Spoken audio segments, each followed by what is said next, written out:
The Foo Fighters went through a lot of changes in sound and style throughout the years, beginning in 1995 with their self-titled album, which was wrote by Dave Grohl himself and recorded all by him for the most part. Their tone kind of began a little bit post-Nirvana, obviously, after Kurt Cobain's death. It started with kind of a softer grunge with songs like Big Me and I'll Stick Around. And they really had, instead of like what they would become into more of a big hard rock, sound, they started more soft. Still kept a little grunge. There's still some ties with Nirvana in terms of style and sound. However, the lyrics were completely meaningless, as Dave Grohl would come forward and say, because he did not want to really have any reference to Kurt Cobain or Nirvana. He just slapped some lyrics together and put them on an album. However, in 1997, with the release of The Color and the Shape, that would change. Members like Pat Smear and Shiflett and Hawkins, after Goldsmith left and Grohl re-recorded his parts, there would be a change into that bigger hard rock sound that they would stick with for a lot of the time. While they did vary from it in later years, which I'll get into, they did always keep that traditional sound, and The Color and the Shape is the start of that, in my opinion. They really start here with their kind of almost in-your-face tracks. Here we are, here's our sound, we're big, we're loud, but we're good. Their songs were really good. Songs like Everlong became very popular, but more songs like Hey Johnny Park and My Hero, they really got that big bound. It was aggressive, it was exciting, it was here you are, but at the same time, unlike their first album, the lyrics had meaning. Grohl had just lost his high school sweetheart in a divorce. Some of the feelings had resurfaced about Cobain's death, and you can kind of see the album take in the style of a loss of a friend in a way. So the lyrics are meaningful, they're deeper, and in a way some of them are kind of sad. However, their sound and style, they got the loud guitars, they got the loud drums. They really start with their Foo Fighters sound. Now in 2000, they'd come out with There's Nothing Left to Lose, which had some pretty significant hits like Learn to Fly, which would make it onto their greatest hit album. And again, you kind of see a pretty similar take to Color and the Shape in terms of that like hard rock style, in your face, poppy, catchy tunes that really got fans excited. In terms of a sadder take The Color and the Shape had lyrical wise, I find that their third album was lighter in lyrical content. However, they did still keep that baseline Foo Fighters style, and they would for these two albums. In my opinion, these two albums are pretty similar in their style, even though the lyric content is a little bit lighter. However, they did make way with pretty similar root Foo Fighters sound. Now in 2002, One by One would kind of change that. They kind of delved a little deeper into the harder rock atmosphere with All My Life and songs like Low. They really punched that aggressive, harder rock. Not quite metal, we're not there, and Foo Fighters never really got to metal, but Dave Grohl was especially, loud, screaming in the mic, in your face. These really distorted guitars, really just heavy punching, headbanger songs. Now there were songs like Times Like These that were a little bit lighter that reminisce to their 2000 album.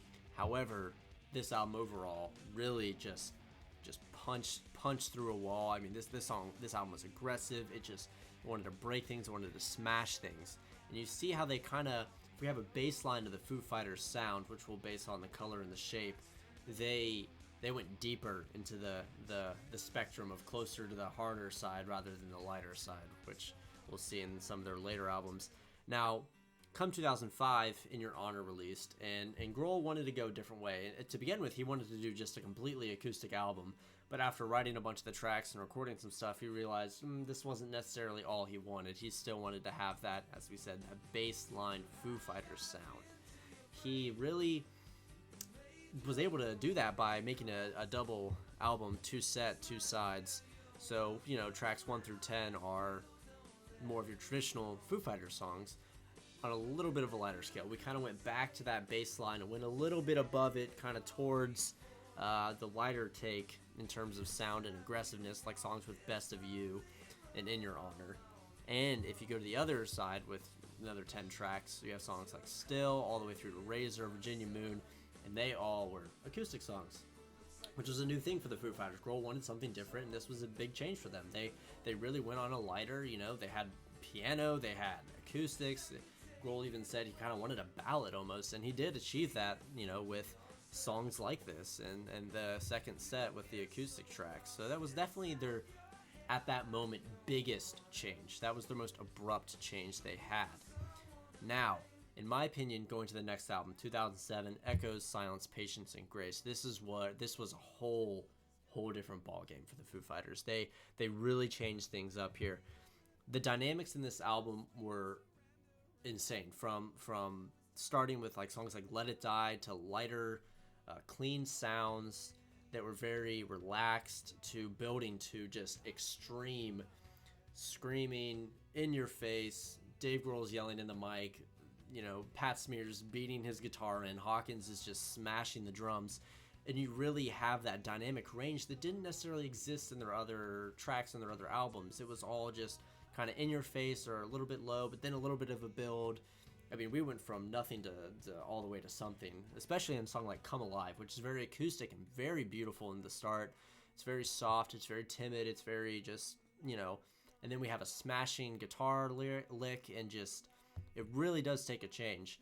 And a lot of the songs on this album do have that fluctuation. The Pretender, which was probably their number one from this album in terms of notability, didn't start solo, but it definitely started more relaxed. It still had the electric guitar in there. It still was a little bit, and it did build very heavily as well. And then they did also keep some of the more acoustic songs, like Ballad of the Beaconsfield Miners. It's not a very known song, but it is completely acoustic and just quite a beautiful song. So this album really shifted their dynamical levels. Instead of just being all in your face or not in your face at all, they really started with we're going to start low and build something here. I feel like there was a lot more technicality in this album in terms of what they started with and what the song ended with.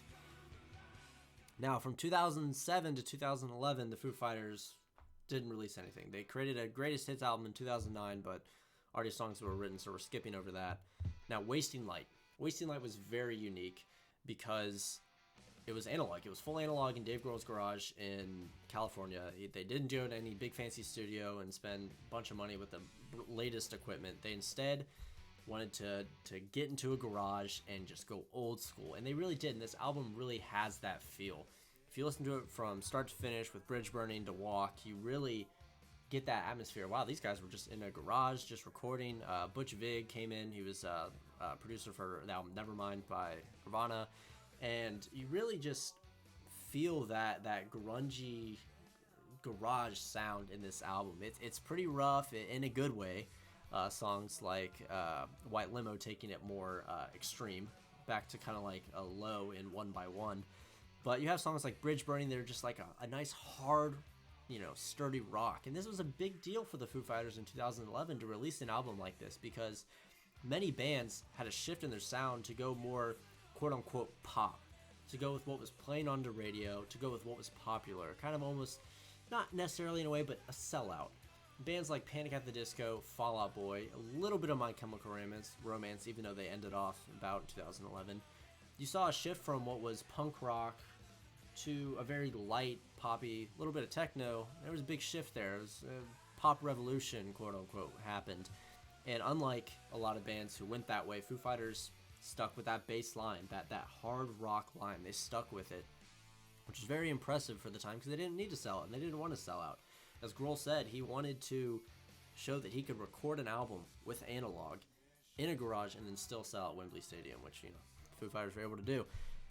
So, more about the album. They really had a variety of songs in there, going from like These Days to, as I said, White Limo, which is more aggressive, but overall the album just had that nice garage rock sound and kept true to their roots, which was very hard for a lot of groups to do in that day and age. Now, moving on to 2014, Sonic Highways. This album was a little bit different for a lot of reasons. Each track, there only being 8 on this one, was recorded in a different city with different people and obviously different studios. And Grohl really wanted to exemplify what the what the sounds were in each city. Unlike recording every song in one city, he really wanted to get into the atmosphere, the musical history of each city they recorded a song in, to make it a little bit different than the rest, which had never really been done to this magnitude, at least for the Foo Fighters.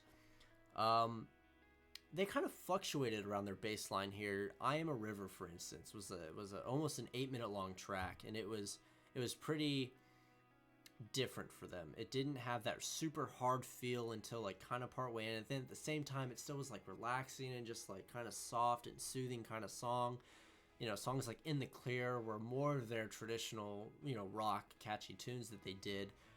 This album definitely fluctuating a little bit higher on their bass line in terms of lightness versus the heaviness. Not as much of a crazy take. They did really exemplify what they wanted in having a different sound in each city, which was pretty awesome for this album, and really showed that they could really just change how they were going to write it in terms of how aggressive they wanted it to be, or how timid, or how much fluctuated the dynamics, the punchiness. And this album was able to cover a lot of that spectrum by recording in different cities, and Sonic Highways was definitely, personally, one of my favorites in terms, because they were able to do that.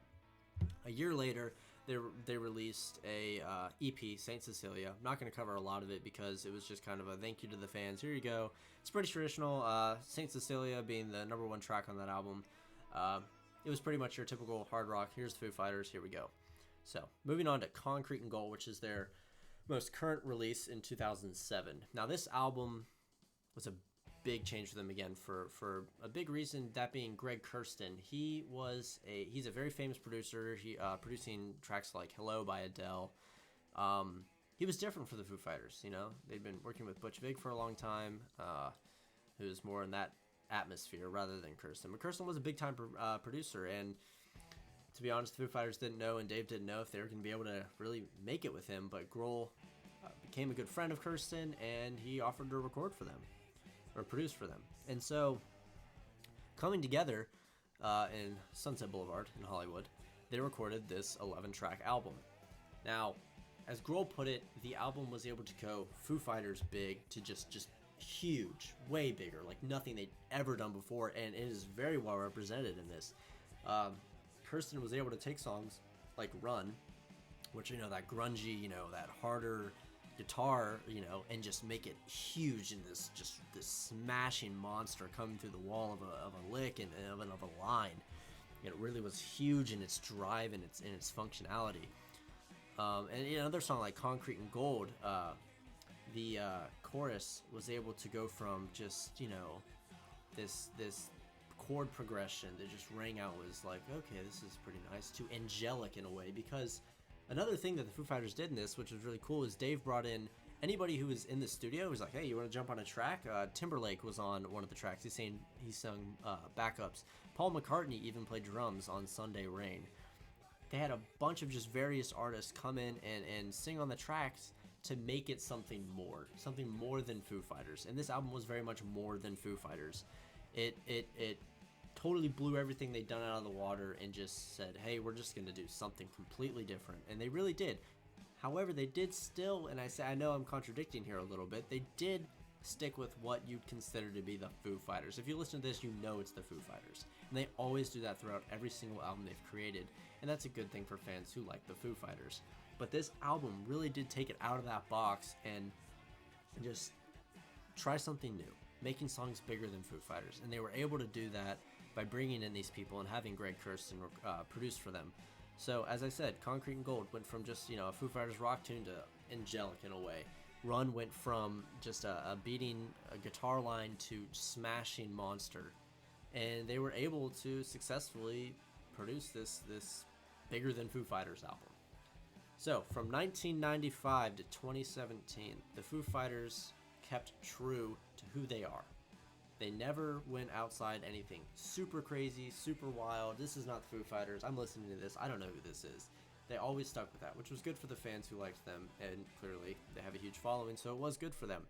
However, they did shift from the solo album by Grohl with a little bit of a lighter take to more the full band and color in the shape to a little bit more aggressive in 1x1 to softer in Your Honor to just full dynamics, and the grunge rock sound and the heavy hard rock they were able to keep throughout all of the years.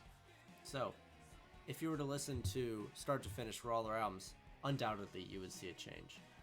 But at the same time, you would see that, this is the Foo Fighters. Thank you for listening.